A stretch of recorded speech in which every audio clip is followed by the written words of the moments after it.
Mari kita menyatukan hati berdoa untuk pokok doa kita pada sore hari ini. Kami mengucap syukur padamu Tuhan untuk pemerintah kami, bangsa kami Indonesia. Kami berdoa Bapa, kiranya damai sejahtera-Mu boleh turun atas bangsa dan negara kami. Kami berdoa memberkati pemerintah kami, mulai dari Bapak Presiden, wakilnya, para menteri, sampai pemerintah di daerah-daerah ya Bapa. Kami berdoa kiranya Engkau berikan mereka hikmat-Mu, kebijaksanaan-Mu, dan kejujuran dalam melakukan tugas dan tanggung jawab mereka. Perlindungan-Mu ada atas mereka, juga kiranya mereka terus memiliki motivasi yang benar dalam melakukan tugas yang dipercayakan kepada mereka. Kami berdoa untuk upaya pemerintah menanggulangi COVID-19 di bangsa ini ya Bapa. Kau mau tolong ya Tuhan, berikan hikmat-Mu kepada pemerintah kami menangani setiap permasalahan bangsa ini yang disebabkan oleh COVID-19. Kami berdoa agar segenap rakyat boleh mendukung setiap upaya pemerintah yang ditetapkan agar Indonesia bisa segera pulih dari dampak COVID-19 ini. Kami berdoa untuk gereja-gereja-Mu ya Bapa, dimanapun berada. Engkau mau tolong ya Bapa agar setiap gereja-Mu boleh senantiasa mengingat bahwa kepala gereja adalah Kristus dan bahwa mereka adalah garam dan terang dunia.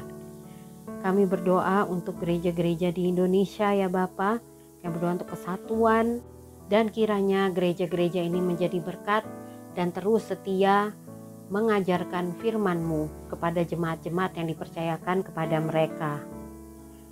Kami berdoa untuk segala kebutuhan gereja-Mu agar firman-Mu bisa diberitakan, agar kerajaan-Mu bisa diperlebar di bumi Indonesia ini ya Bapa.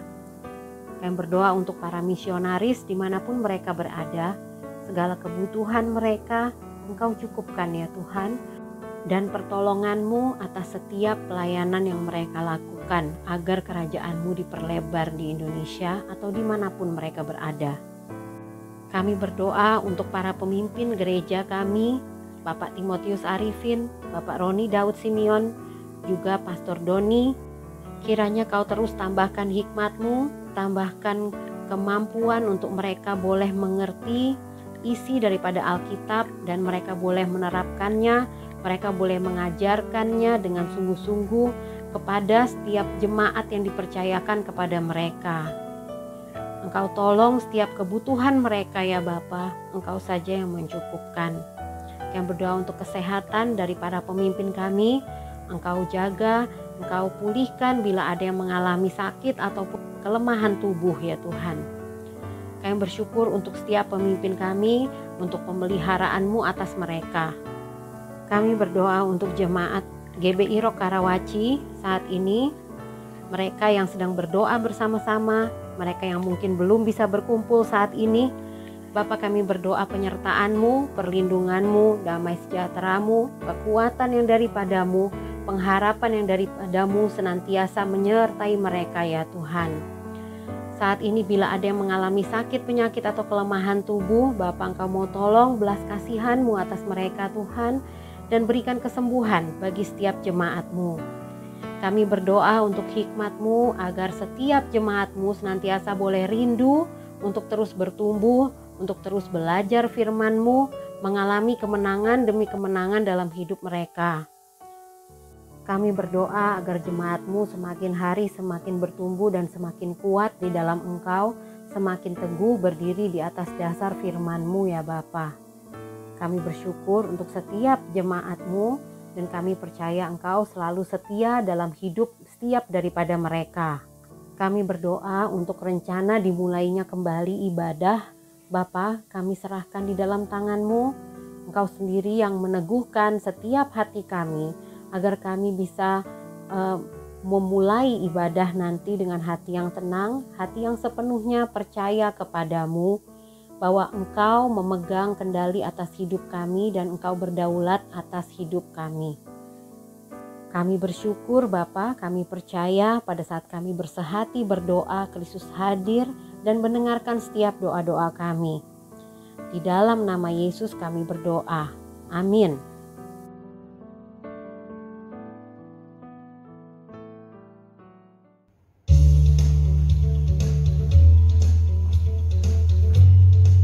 Engkaulah sumber kekuatan kami, kepadamu saja kami berharap. Hati kami melekat kepadamu Tuhan. Hanya Kau milikku di surga.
Shalom saudara, selamat malam, kita berjumpa kembali.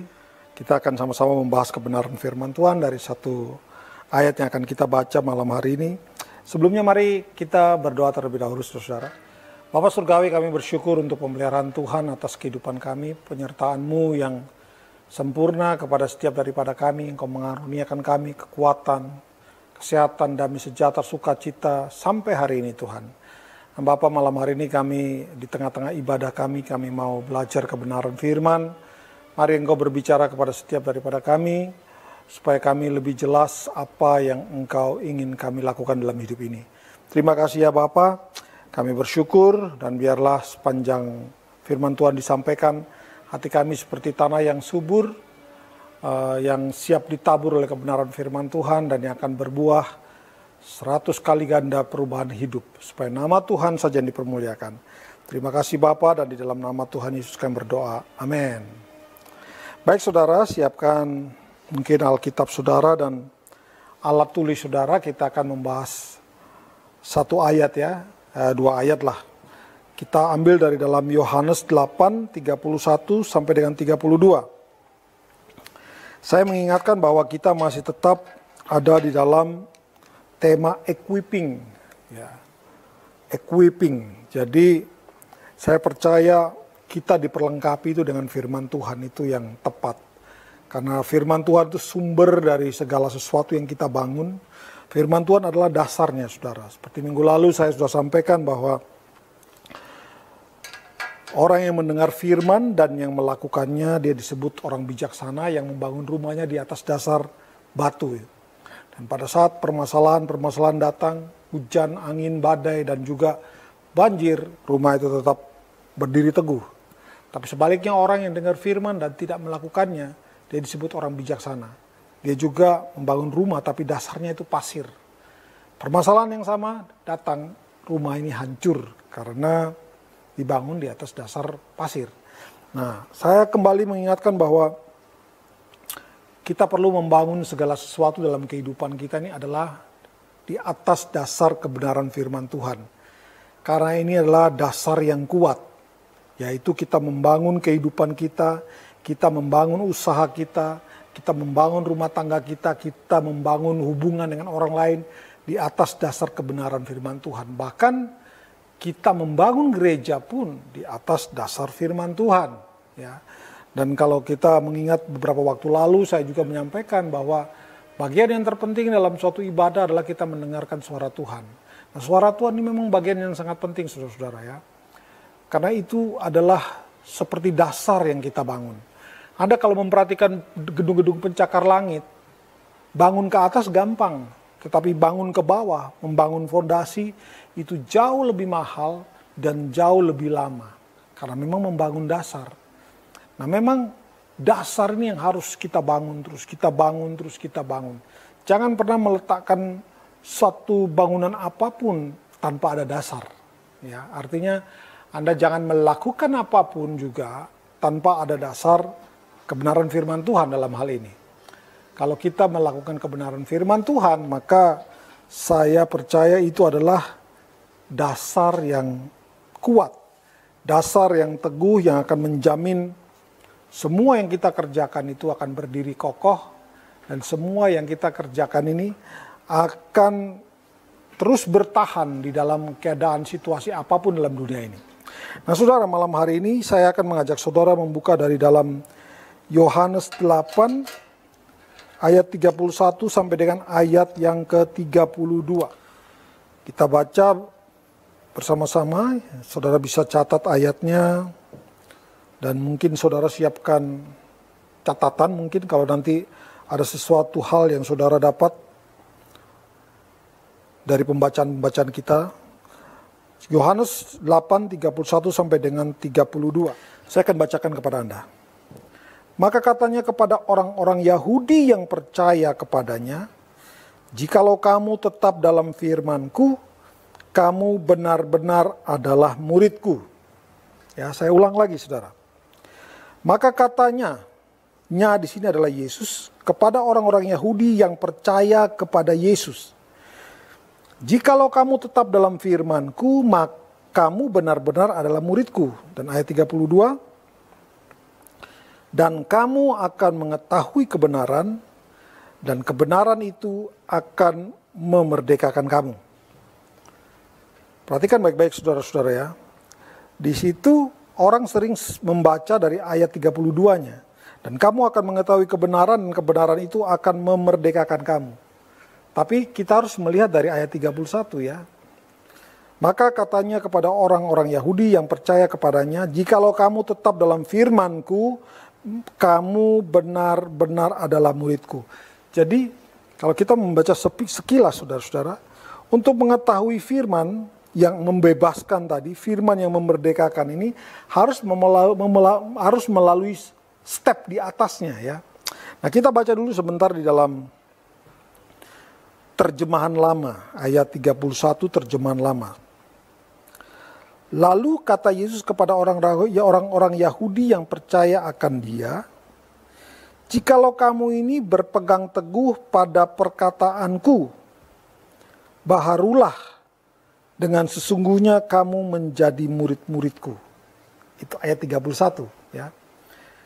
Kalau di terjemahan baru dikatakan, jikalau kamu tetap dalam firman-Ku, kamu benar-benar adalah murid-Ku. Di dalam terjemahan lama dikatakan begini, jikalau kamu berpegang teguh pada perkataanku. Ya, saudara bisa lihat ya, lebih jelas ya. Nah, kita lihat ada satu versi lagi yang saya kutip, yaitu versi mudah dibaca. Ayat 31. Yesus berbicara tentang kebebasan dari dosa. Yesus berkata kepada orang Yahudi yang percaya kepadanya, jika kamu tetap mengikuti ajaranku, kamu benar-benar pengikutku. Nah, saudara-saudara, ada kata-kata yang menarik di sini ya. Jadi sebelum kita mengetahui kebenaran, dan kebenaran ini yang akan memerdekakan kita ini, dimulai dari step yang pertama. Di sini Yesus berbicara secara spesifik kepada orang-orang Yahudi yang percaya kepadanya. Nah saudara, Anda perlu tahu bahwa orang Yahudi yang beragama Yudaisme itu sampai hari ini mereka tidak percaya Yesus itu adalah Mesias. Ya. Mereka tidak pernah percaya Yesus adalah Mesias. Yudaisme, ya, agamanya orang-orang Yahudi ini, mereka hanya percaya kepada 5 kitab. 5 kitab Pentateuk, yaitu dari Kejadian, Keluaran, Imamat, Bilangan, Ulangan. Mereka hanya percaya di sini. Mereka tidak mempercayai yang lain-lain. Maksudnya mereka tidak mempercayai perjanjian baru dan semua-semuanya. Mereka meletakkan dasar kepercayaan mereka hanya kepada Pentateuk ini tadi. Hukum-hukum Taurat ini. Nah kita tahu bahwa Yesus itu menggenapi hukum Taurat ya. Dia datang untuk menggenapi hukum Taurat. Menggenapi tuntutan-tuntutan hukum Taurat. Dan Yesus membawa satu perjanjian yang baru yang lebih baik dari perjanjian yang lama. Tapi kita lihat bahwa orang Yahudi tidak mengakuinya ya. Bahkan sampai hari ini pun kalau Anda pergi ke Israel, orang yang mereka tuh penduduknya tidak banyak, kurang lebih 8 juta. 8 juta tuh sekitar 73%, 74-75% itu beragama Yahudi. Terus sekitar 18% atau 19% itu beragama Muslim. Dan cuma beberapa persen, 2 atau 3% itu yang Kristen yang percaya Yesus. Nah, mereka-mereka yang percaya Yesus ini, sebutan buat mereka itu adalah Messianic Jews, orang-orang Yahudi Messianik. Ya. Tapi pada umumnya orang-orang Yahudi tidak mengakui Yesus itu adalah Mesias. Ya, saya sudah pernah membahas ini berkali-kali ya. Jadi konsep tentang anak Allah dan anak manusia itu sama sekali tidak diterima oleh mereka. Hanya orang-orang tertentu ya, 12 murid Yesus ya. Kemudian rasul-rasul berikutnya ya. Dan orang-orang Yahudi yang percaya itu ya. Tetapi pada umumnya orang Yahudi tidak mempercayai Yesus adalah Mesias. Nah saudara, di sini ditekankan sekali ya, menarik kalau kita melihat ini. Ayat 31, Yesus secara khusus berkata bahwa katanya kepada orang-orang Yahudi yang percaya kepadanya. Ya. Jikalau kamu tetap dalam firman-Ku, kamu benar-benar adalah murid-Ku. Loh, bukannya sudah percaya pasti melakukan firman? Coba, ada pertanyaan ini apakah menggelitik Anda atau tidak? Ya, karena di sini Yesus bilang dia berbicara kepada orang-orang Yahudi yang percaya. Tapi kemudian ada kalimat lain, jikalau kamu benar-benar, jikalau kamu tetap dalam firman-Ku, atau dalam terjemahan lama dikatakan, jikalau kamu ini berpegang teguh pada perkataan-Ku. Jadi rupanya Yesus tidak percaya kepada mereka yang percaya ini, ya orang-orang Yahudi yang percaya ini. Kenapa begitu ya? Saya akan mengajak saudara melihat satu ayat yang menarik ya. Di mana ada sekumpulan orang-orang yang percaya kepada Yesus, tetapi Yesus tidak mempercayai mereka. Coba kita buka sebentar Alkitab kita di dalam Yohanes 2 ayat 23 sampai dengan ayat yang ke-25. Yohanes 2 ayat 23 sampai 25. Dan sementara ia di Yerusalem selama hari raya Paskah, banyak orang percaya dalam namanya. Karena mereka telah melihat tanda-tanda yang diadakannya. Ya, banyak orang percaya karena mereka telah melihat tanda-tanda yang diadakannya. Tanda-tanda apa? Tanda-tanda mujizat pasti ya. Kemudian ayat 24, tetapi Yesus sendiri tidak mempercayakan dirinya kepada mereka. Karena ia mengenal mereka semua. Perhatikan saudara-saudara.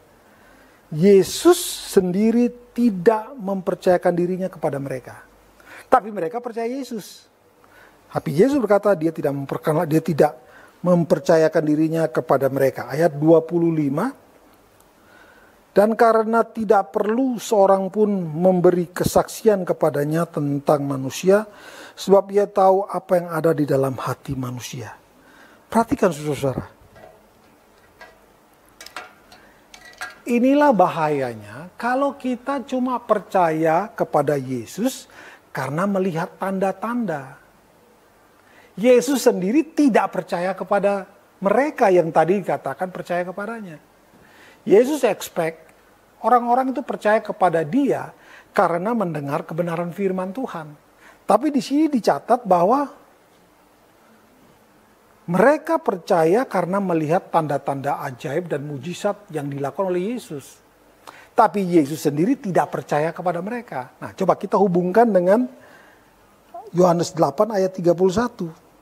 Yesus berbicara kepada orang-orang Yahudi yang percaya kepadanya.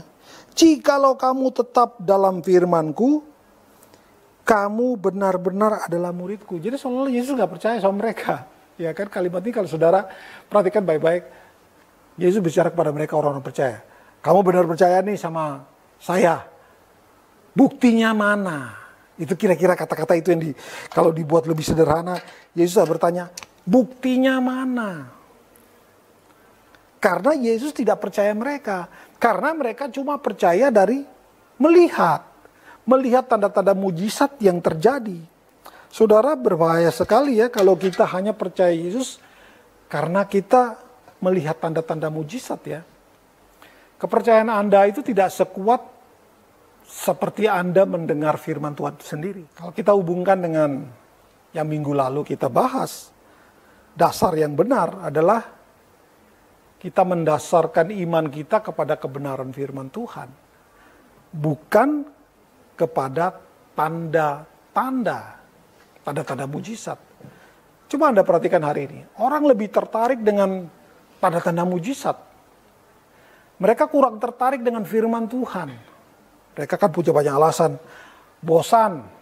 Kita sudah dengar di mana-mana firman Tuhan. Kita butuh hari ini tanda-tanda mujizat. Tapi kalau saudara memperhatikan di sini, Yesus bilang, kamu benar percaya sama aku. Maka kamu harus melakukan firman-Ku dulu. Itu yang benar. Nah, bagaimana seseorang bisa melakukan firman Tuhan kalau dia tidak pernah dengar firman Tuhan? Dia percaya Yesus karena tanda-tanda, bukan karena kebenaran firman. Ini yang berbahaya. Jadi saudara, kita bisa melihat dari cerita tadi bahwa ada orang-orang yang percaya kepada Yesus, tetapi Yesus tidak mempercayakan dirinya kepadanya. Dan kita lihat di dalam Yohanes 8:31 ini sama, saudara, cerita ini. Maka katanya kepada orang Yahudi yang percaya, orang Yahudi yang percaya, mungkin dia percaya karena melihat. Makanya Yesus harus melanjutkan dengan kata-kata ini. Jikalau kamu tetap dalam firman-Ku, kamu benar-benar adalah murid-Ku. Jadi seolah-olah Yesus berkata, percaya saja itu nggak cukup, ya. Untuk membuktikan bahwa kamu itu percaya karena mendengarkan firman Tuhan dan bukan karena melihat tanda-tanda, maka harus ada satu tindakan. Itu kata lainnya begitu, saudara, ya. Jadi kalau kita benar-benar berkata percaya kepada Yesus, Yesus minta tanda. Tandanya apa? Yang tadi kita udah baca, yaitu dikatakan tetap di dalam firman-Ku. Nah, di dalam terjemahan lama kata yang dipakai adalah bahwa benar-benar berpegang teguh pada perkataan-Ku. Jadi kata yang dikatakan 31, jikalau kamu tetap dalam firman-Ku, kamu benar-benar adalah murid-Ku, itu diterjemahkan dalam terjemahan lama adalah jikalau kamu ini berpegang teguh pada perkataan-Ku, barulah dengan sesungguhnya kamu menjadi murid-Ku. Ya. Jadi itu tandanya.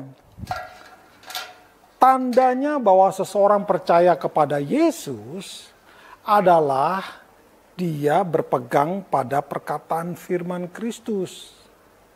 Maksudnya apa? Maksudnya firman tadi akan dipraktekkan di dalam kehidupannya sehari-hari. Itu maksudnya, saudara.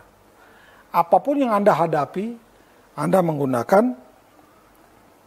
dasar prinsip kebenaran firman untuk diterapkan. Jadi orang percaya kepada Kristus itu bukan cuma, ya saya percaya kepada Yesus, haleluya puji Tuhan, selesai. Enggak. Orang percaya Yesus itu harus ditunjukkan di dalam satu perbuatan. Ya, kita bisa membaca ini di dalam, kita lihat sebentar di dalam Yakobus 2. Kita lihat Yakobus 2 ayat 24 dan 26. Saya bacakan untuk Anda Yakobus 2 ayat 24 dan 26. Jadi kamu lihat bahwa manusia dibenarkan karena perbuatan-perbuatannya dan bukan hanya karena iman. Ya. Perbuatan-perbuatan ini menunjukkan jati diri saudara, percaya kepada Tuhan atau tidak. Ditegaskan sama Yakobus di sini bahwa manusia itu dibenarkan karena perbuatan-perbuatannya dan bukan hanya karena iman. Artinya berdua ini harus jalan. Percaya kepada Tuhan dan juga melakukan kebenaran firman Tuhan. Jalannya bareng. Ayat 26-nya dikatakan, sebab seperti tubuh tanpa roh adalah mati, demikianlah juga iman tanpa perbuatan-perbuatan adalah mati. Kita sudah membahas ini minggu lalu ya saudara. Beberapa kali saya sudah membahas tokoh-tokoh yang di dalam Alkitab dikatakan sebagai orang-orang yang beriman. Mereka bukan saja punya iman, tetapi dinyatakan dalam perbuatan-perbuatan benar yang dilakukan. Bahkan mereka punya kualitas lain, yaitu mereka penyampai kebenaran firman Tuhan. Dan kita lihat di sini, di dalam Yohanes 8:31 mengatakan bahwa orang-orang Yahudi yang percaya, ini belum cukup kalau percaya saja. Harus dinyatakan dalam perbuatan benar. Hari ini kalau Anda punya iman kepada Yesus, maka iman tersebut harus dinyatakan dalam perbuatan-perbuatan, saudara-saudara. Artinya prinsip kebenaran firman Tuhan tadi, Anda terapkan di dalam kehidupanmu sehari-hari. Apa saja yang Anda kerjakan, apa saja yang Anda hadapi, maka kebenaran firman Tuhan adalah sebagai dasarnya. Sebagai dasar yang kita harus terapkan. Itu adalah bukti bahwa saudara dan saya adalah orang percaya. Ya. Bahkan bukan cuma sebagai orang percaya, karena Yesus berkata kemudian, itu adalah tanda bahwa kita murid Kristus. Nah kalau murid Kristus cuma percaya saja tanpa ada pelaksanaannya, ya mungkin bukan murid Kristus ya. Karena Yesus bilang, itu adalah tanda bahwa kita benar-benar murid Kristus. Ayo jujur coba. Berapa lama kita menyebut diri kita murid Kristus atau pengikut Kristus, tapi sebenar-benarnya kita tidak sungguh-sungguh mengerjakan kebenaran firman Tuhan. Kita cuma bilang kita orang percaya, tapi kita tidak sampai kepada tahap pelaksanaan. Kalau sudah sampai di situ, maka mustahil kita akan mengetahui kebenaran. Karena ayat 32 mengatakan, jikalau kamu mengetahui kebenaran, maka kebenaran itu akan memerdekakanmu.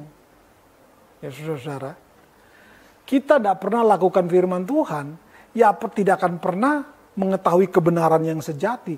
Kebenaran itu kalau hanya diketahui tanpa dilaksanakan, maka kebenaran itu hanya adalah pengetahuan. Nah, Yesus mau kalau kita percaya kepada Dia, kita harus nyatakan dalam perbuatan. Setelah kita nyatakan dalam perbuatan, maka di saat itulah kita mengenal atau mengetahui kebenaran yang sejati. Yang menurut ayat 32 adalah kebenaran yang akan memerdekakan kita, saudara-saudara. Ini kebenaran yang sejati, ini yang Tuhan mau. Kata, tadi kita kembali ke yang pertama tadi, saudara-saudara. Kata, berpegang teguh kepada kebenaran firman Tuhan. Itu di dalam, kalau diterjemahkan, itu adalah abide. Atau dalam bahasa Inggris dikatakan abide, tinggal di dalam. Ya. Abide. Bahasa Ibraninya itu halak. Halak, abide. Jadi dia sungguh-sungguh berpegang kepada kebenaran firman Tuhan. Kata abide ini atau kata halak ini dipergunakan kalau kita membaca kisah Kejadian 6 tentang Nuh. Dikatakan Nuh hidup bergaul dengan Allah. Nah itu kata yang dipakai bergaul dengan Allah itu adalah halak atau abide. Atau tadi itu berpegang dengan sungguh kepada kebenaran firman Tuhan. Ya saudara, kalau tadi saya sudah sampaikan bahwa kata abide atau halak ini juga dipakai untuk pada saat Nuh itu dikatakan bergaul dengan Allah, itu kata yang dipakai sama, yaitu halak. Artinya dia sungguh-sungguh berpegang kepada kebenaran firman Tuhan. Dia tidak hidup seperti orang sejamannya. Itu tanda orang percaya. Nah, bagaimana dengan kita hari ini, saudara-saudara? Kepercayaan kita tuh ditunjukkan dengan kata-kata atau perbuatan. Kalau kita murid Kristus, maka Yesus menuntut bahwa, atau kalau kita nih orang percaya, Yesus menuntut kita nyatakan kepercayaan kita kepada Dia dalam perbuatan. Berpegangan teguh kepada kebenaran firman Tuhan. Itu ayat Alkitab yang menyatakan. Jadi percaya kepada Tuhan itu bukan saja kita percaya kepada bahwa kita akan sehat, kita akan sembuh, kita akan sukses dan berhasil. Tidak, itu terlalu kecil. Yang dimaksud di dalam Yohanes 8:31, Yesus berbicara kepada orang Yahudi. Orang Yahudi yang percaya, kalau kamu melakukan kebenaran firman dengan sungguh, kamulah muridku. Ya. Nah saudara, jadi dengan kata lain, seseorang dikatakan murid Kristus atau pengikut Kristus, dia harus punya kualitas ini. Selain percaya, dia juga menjadi pelaku firman. Ya. Menjadi pelaku firman. Atau ya tadi abide. Atau halak, orang yang sungguh-sungguh berpegangan kepada firman Tuhan, apapun yang terjadi dalam kehidupannya. Saya berharap kita semua tetap berpegangan kepada firman Tuhan. Apapun kondisi dan keadaan hidup kita hari ini, kita harus tetap bersandar dan percaya kepada Tuhan sambil menerapkan kebenaran firman Tuhan. Itulah kepercayaan yang Yesus mau ya. Jadi bukan sekedar percaya, tapi nggak bikin apa-apa. Percaya, tapi terus melakukan hal yang salah. Itu bukan yang dimaksud dengan yang ayat 8:31 tadi. Jadi kalau kita bilang kita percaya, maka kita terapkan di dalam perbuatan. Sekarang kita coba lihat ayat 32 saudara-saudara ya. Dan kamu akan mengetahui kebenaran, dan kebenaran itulah akan memerdekakan kamu. Pada akhirnya saudara-saudara ya, setelah kita abide, halak, berpegang teguh di dalam kebenaran firman Tuhan, atau melakukan dengan sungguh-sungguh kebenaran firman Tuhan, Alkitab katakan, we will know the truth. Kita pasti akan mengetahui kebenaran yang sejati itu seperti apa. Kalau kita cuma punya iman tanpa punya perbuatan, itu bukan kebenaran, saudara ya. Itu pengetahuan. Kebenaran adalah gabungan antara percaya kepada Tuhan dan melakukan kebenaran firman Tuhan. Itulah suatu kebenaran. Ya. Dan di sini kata firman Tuhan, kebenaran tadi pasti memerdekakan kita. Nah, kata kebenaran, coba kita fokus sebentar di kata kebenaran atau kata truth ini. Di dalam bahasa Yunani, kata kebenaran itu adalah aletheia. Ya, aletheia itu kebenaran. Nah, kebenaran ini bukan cuma kata-katanya yang benar, tetapi kebenaran ini mencakup semuanya. Mulai dari pemikirannya benar, ya, hatinya benar, ya, moralnya benar. Itu semua mencakup semuanya, itu benar itu. Ya, kata kebenaran itu. Nah, di dalam bahasa Ibrani dikatakan emet. Kebenaran atau the truth itu disebut dengan emet.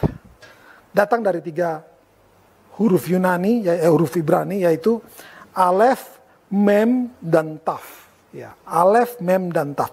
Alef ini simbolnya adalah ox atau tanduk daripada kerbau. Itu artinya adalah kekuatan atau bicara tentang Allah. Allah itu disimbolkan dengan huruf Ibrani yang pertama alef itu bicara tentang Allah.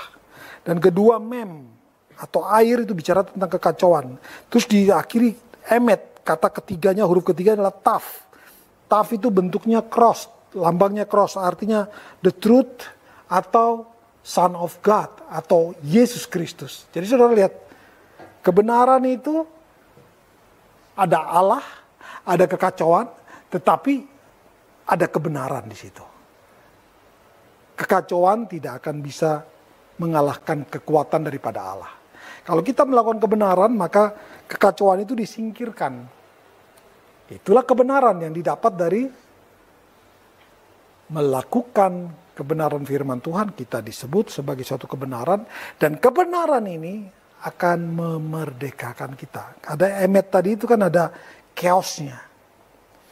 Kekacauan yang ditimbulkan oleh iblis akan bisa dihancurkan kalau kita melakukan kebenaran. Saudara, saya tidak akan panjang-panjang menyampaikan firman Tuhan untuk minggu ini ya. Saya mau ringkas kembali. Yesus berkata kalau kepada orang-orang Yahudi bahwa kalau kamu percaya kepadaku, maka buktinya harus ada, yaitu melakukan kebenaran firman.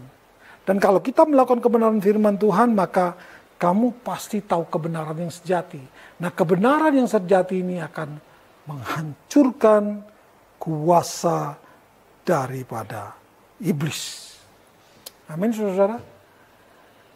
Anda mau supaya hidupmu bebas dari tipuan iblis, maka kita perlu menjadi orang-orang yang melakukan firman. Kita bukan cuma percaya, tapi kita menerapkan kebenaran firman Tuhan. Saudara, jadi ini yang ingin saya sampaikan di sore hari ini. Bahwa mari kita kembali kepada firman. Firman itu sumber kekuatan kita. Firman itu kekuatan Allah. Firman itu pelita bagi kaki kita. Firman itu dasar yang teguh. Kalau kita menerapkannya dalam kehidupan kita, maka kita menjadi orang-orang yang benar. Kalau kita menjadi orang-orang yang benar, maka kebenaran yang kita miliki itu akan menghancurkan tipuan iblis. Amin, saudara. Apapun masalahmu hari ini, saudara, jangan pernah takut. Hadapi itu dengan percaya kepada Tuhan dan terapkan kebenaran firman Tuhan. Amin, saudara. Mari kita berdoa. Bapak terima kasih buat malam hari ini untuk firman Tuhan yang singkat ini, biar Roh Kudus menolong supaya kami mengerti lebih lanjut dan kami menjadi pelaksana-pelaksana firman. Terima kasih Bapak, kami bersyukur dan di dalam nama Tuhan Yesus kami berdoa. Amin. Kita akan tutup ibadah kita pada sore hari ini, Bapak Ibu Saudara. Bapak, kami bersyukur untuk firman yang sudah Engkau sampaikan kepada setiap kami pada sore hari ini. Berkati hamba-Mu yang sudah menyampaikannya, kesehatan yang daripadamu, kekuatan dan hikmat yang daripadamu Engkau curahkan bagi hamba-Mu ya Tuhan yang sudah menyampaikan firman-Mu. Mari jemaat Tuhan, kita sama-sama angkat tangan kita untuk menerima doa berkat. Jika kamu mendengar baik-baik firman Tuhan dan dengan taat melakukannya hari demi hari dalam setiap langkahmu, maka Tuhan memakai kamu sebagai pemimpin-pemimpin. Berkat dan keberhasilan menjadi bagian dari dirimu. Banyak orang melihatmu dan menjadi percaya kepada Allah. Semua itu dijanjikannya bila kamu memutuskan untuk sepenuhnya dengan segenap hati melangkah dengan taat kepada firman-Nya. Semua yang percaya katakan amin. Dalam hidupku,